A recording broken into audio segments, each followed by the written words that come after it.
तुम्ही स्वतःला खूप हुशार समजता, खूप तत्वज्ञानाच्या गोष्टी करता. श्रीकृष्ण आज तुमचा मुखवटा आहे ना ओरबाडून काढणार आहेत. म्हणजे भगवद्गीतेचा 11वा श्लोक, दुसऱ्या अध्यायातील 11वा श्लोक. श्रीकृष्ण बोलायला सुरुवात करतात आणि अर्जुनाला पहिल्याच वाक्यात म्हणजे सरळ तोंडावर सांगतात, अर्जुना तू त्यांच्यासाठी शोक करतोयस ज्यांच्यासाठी शोक करण्याची गरजच नाही आहे. आणि वरून गप्पा मात्र पंडितासारख्या मारतोय. म्हणजे काय? तर श्रीकृष्ण म्हणतायत, बेटा तू ज्ञानी असण्याचं नाटक करतोय, पण तुझं वागणं मात्र एक अडाण्यासारखं आहे. तुमचं पण असंच आहे का? तोंडाने म्हणता सगळं नश्वर आहे, काही आलेलं नाही, आणि मात्र हरवलेल्या 100 रुपयांसाठी रडत बसता.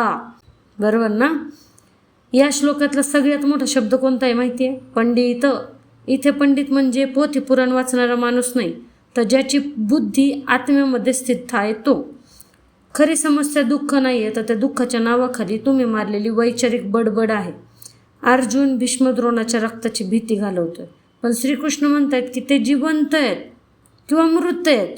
त्यांच्यासाठी खरं ज्ञानी कधीच रडू शकत नाही, कारण ज्ञानी माणसाला माहिती आहे जे बदलतंय ते सत्य नाही, जे सत्य आहे ते कधी मरूच शकत नाही. तुम्ही शरीरासाठी रडताय, पण तुम्ही स्वतःला शरीर मानलं हीच तुमची सर्वात मोठी चूक आहे ना. आजचा श्लोक आपल्याला सगळ्यांना ताळ्यावर आणतो. म्हणजे ढोंग सडा, मला जगाचं भलं करायचं आहे असं म्हणत जर तुम्ही स्वतःच्या स्वार्थासाठी आणि भीतीपोटी निर्णय घेत असताल ना, तर तुमचा प्रज्ञावाद म्हणजे मोठ्या गप्पा मारताय तुम्ही, अजून दुसरं काहीच नाही. तुमचं दुःख हे तुमचं अज्ञान आहे, महानता अजिबात नाही.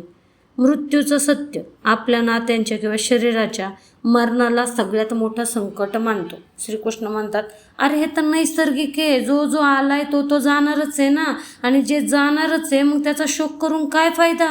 हा फक्त वेळच वेगळा आहे, अजून दुसरं काहीच नाही. बुद्धीची स्पष्टता. जर तुमचं ज्ञान तुम्हाला संकटात शांत ठेवू शकत नसेल तर ज्ञान कशावरून? ते फक्त माहिती आहे. खरं ज्ञान तुम्हाला निडर बनवतं, निर्भय बनवतं.